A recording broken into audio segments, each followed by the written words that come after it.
100 grams. Joseph for the Lower Ninth Ward, New Orleans, Louisiana. All right, so tell us a little bit about your childhood growing up in the Lower Ninth.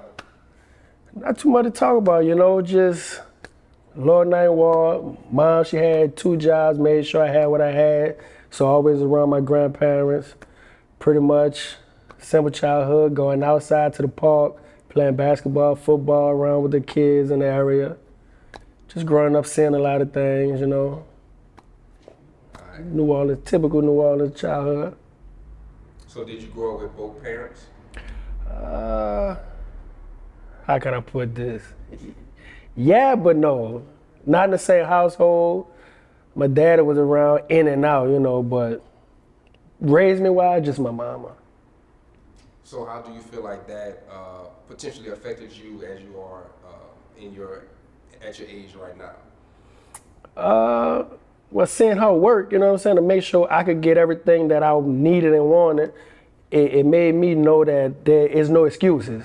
You can get it out of you. You go out there, hustle for it, or you go job and from morning to night, then back again, just to make sure you got to get everything you want for everybody that you need.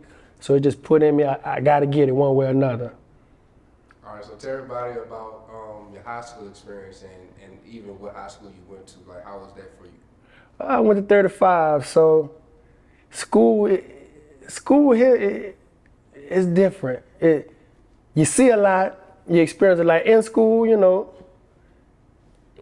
in school is school, but outside of school, you see in this school, interacting with that school, everybody meet up on Canal. So you seeing a lot of things that you see, that I seen as a child out on the streets from older people, but you start noticing kids our age start doing it, and I ain't jumping to it, but I'm just saying, I just noticed a lot of things, so early hustler.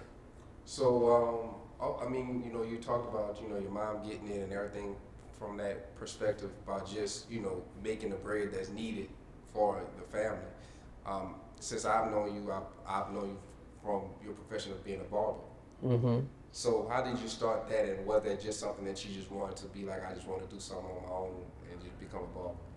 Honestly, I have a friend, my partner, his stepdad is a barber, and I started looking at it. Okay, his mom ain't have a job, but he taking care of 6 kids. Like, barber must make some bread. So I start adding up in my head. You start counting other people. I started looking at it.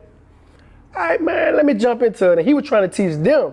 So, usually you try to teach your kids, they don't really want to do what you do. Right. So I said, man, let me jump into it. And jumped into it, and I liked it straight out of high school. So that's what I roll with. So, apparently barbering got you to a place to where you maybe want to just try something else or something like that. I also seen you kind of venture off into just this food connoisseur type deal with vegan with a twist. How did that come about for you? Well, honestly, I started trying to change my diet. Going vegan myself, it ain't work, but I stuck with seafood. But trying to change my diet, cooking and all of that, bringing it to the barbershop. Of course, they laughed because it wasn't nowhere in style at all. They laughed, then they tried and realized it ain't that bad, and they had the first vegan festival down here, and I said, man, let me jump in there. And I jumped in it, and I got a great reaction, and I started thinking, man, barbers be cutting hair till they're like 60 years old. I ain't trying to do that. So I said, why this vegan thing? Because New Orleans is late for everything. So I said, let me jump on this vegan thing since I got a quick start at the festival. So let me jump on it, and it took off faster than I could imagine, and I just went full-fledged with it. All right, so, vegan with a twist, I know I've never really heard anything bad about it. Anybody that tried it, anytime I brought somebody to the restaurant, they loved it. So apparently you kind of made another switch, right? Yeah. So tell us about that transition, because from my understanding, vegan with a twist is no more.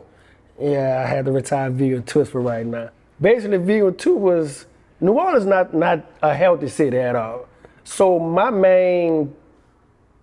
the people who really focused on me was the tourists. So with the COVID and the restrictions happened, business started going all the way left. So in order to make sure my family eat, I had to go with what I know. Majority of people I know, they like chicken, fish, shrimp. They love to drink. In New Orleans, a party city, so I switched it up. I had to give them what they want. So they party, smoke hookah, and enjoy themselves while they come and eat and drink. So I mean, even just within the last interview we had, we were just discussing how first, we all went through Katrina, and also now we going through this thing, this virus, whatever the case may be.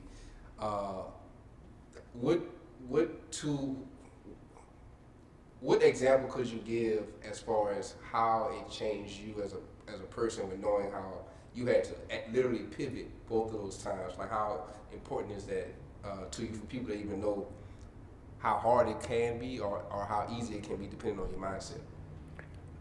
You just got to tell yourself nothing can stop you, regardless of the situation. So with Katrina, I was younger, but you have to adapt. You moved to another city, so you had to adapt to what they had going on. Plus, still be you at the same time and learn how to position yourself in the right position to make sure you win. Same thing with this Corona. Situation was good with the food, but when it happened and you start noticing, okay, damn, things changing. I'm not the type to fail. Like a lot of restaurants, they failed and out of business. Before I fail, I'm gonna switch it up. So that's what I did with this. So I just had to make sure I put myself in the right position again to make sure that I prosper. Do you feel like it's a unique experience for your era to actually go through two big old things like that and still have the consciousness to know how to survive? Is it unique? Yeah, I would say that. Yeah, because, how can I put this? Just knowing that you could do it, you know what I'm saying? Knowing that you could train yourself and put yourself in a situation all right, I came out of this tough situation. I came out the mud and I didn't grew, It is a great feeling, I tell you that much. So what keeps you inspired to keep on doing this and keep moving forward?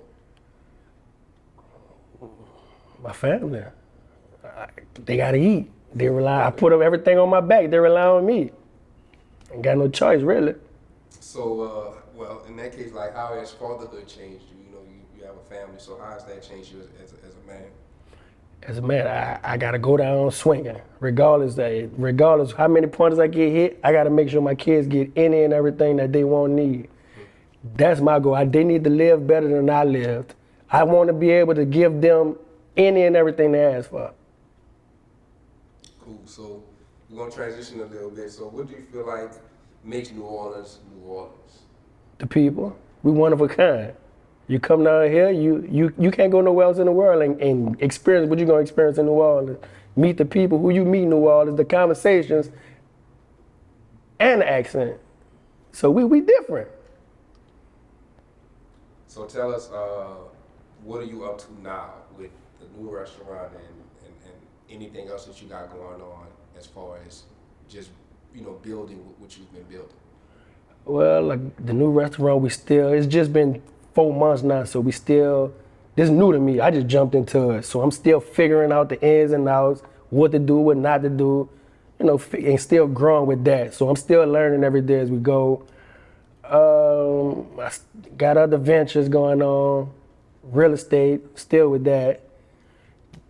Just opened up a nursery for my fiance, so I'm helping her with that. So there's a lot of sleepless days and sleepless nights.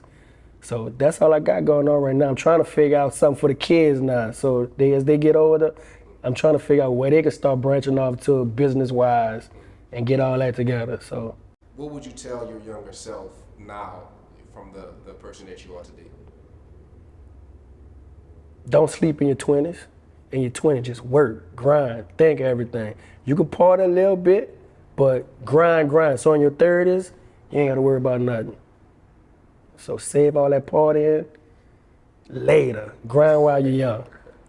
Perfect. All right, well, tell everybody where to find the restaurant and where to find you at, all your social media handles, so people could check you out. Well, it's a bar now, so we switched from the restaurant. Come to the Boss Lounge Club, whatever you want to call it. It's Crew Lounge and Grill. We located 514 South Rampart, downtown New Orleans, directly across the street from Walk-Ons. Social media, crew_bar_lounge. Come holler at us. We open 5 to 2 in the morning. Only in New Orleans.